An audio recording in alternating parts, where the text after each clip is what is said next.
నాకు ఈ లోకాన్ని నేను వదిలేసానంటే ప్రళయం వచ్చేస్తుంది. నేను బతుకున్నంత వరకే ధర్మం 4 పాదాల మీద, నేను ధర్మాన్ని ఏ రోజు వదలను. 4 పాదాల మీద ఉన్నాను నేను. చెప్పు, నేను ఒక తప్పు చెప్పు, ఎవరినైనా మోసం చేశానని చూపించు. కాకపోతే ఇవన్నీ అంత ఆటలు ఆడేవాడిని కాబట్టి అర్థం మన చుట్టూ ప్రపంచం నడిపిస్తుంది కాబట్టి అలా ఆడుతూ ఉంటాం, పాడుతూ ఉంటాం. ఆటగాడిని కాబట్టి.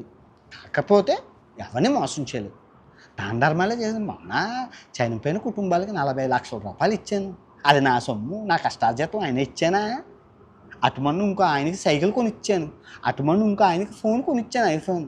నా గమ్మత్తు ఏంటంటే నా తమ్ముడికి 5,000 రూపాయలు ఫోన్ ఇచ్చాను. ఒక అబ్బాయికి 1,00,000 రూపాయలు పెట్టి ఫోన్ కొన్నాను.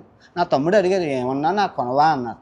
నువ్వెందుకు, నువ్వు సామాన్యుడు, వాడంటే వీడియోలు తీసుకుంటుంటాడు, వాడికి అవసరం అని ఇచ్చాను.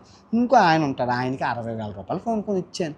ఎందుకు అంటే ఆయన వీడియోలు తీసుకుంటారు. నా తమ్ముడికి 5,000 రూపాయల ఫోనే ఉంది. మా ఇంట్లో ఫోను నిషిద్ధం, అమ్మా నాన్నకి నిషిద్ధం. పొరపాటున వాడారు అంటే నేను ఆ రోజు చనిపోయినట్లని ఒట్టేయించుకున్నాను. మా తల్లిదండ్రులకు ఫోన్ ఇవ్వను, వాళ్ళు వాడకూడదు, వాళ్ళు నా మాటకి కట్టుబడి నియమనిష్టలతో ఉంటారు. వాళ్ళు ఫోన్ అంతర్జాలానికి దూరంగా పెట్టాను నా తల్లిదండ్రులు.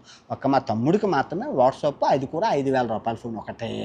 నేను ఎవరిని నమ్మను, అన్నీ నేనే చూసుకుంటాను, ఎడిటింగ్ నుంచి అంతా. నా పిల్లకి ఎవరి చేతుల్లోకి ఇవ్వను, ఎప్పుడు ఇవ్వను. ఇస్తే ఎందుకు పిల్లక తిప్పుతూ ఉంటారు. పిల్లక తిప్పించుకోవాల్సిన కర్మ నాకేంటి, అన్నీ నది తెలిసిన వాడిని బ్రహ్మదేవుడిని నేను అని చెప్తుంటే నా పని తలరాతలు రాయడం అంతవరకే. నన్ను ఎవరు పూజించకూడదు, పూజిస్తే పాపం తగులుతుంది, తిరిగితే మహాపాపం తగులుతుంది, అయిపోయింది.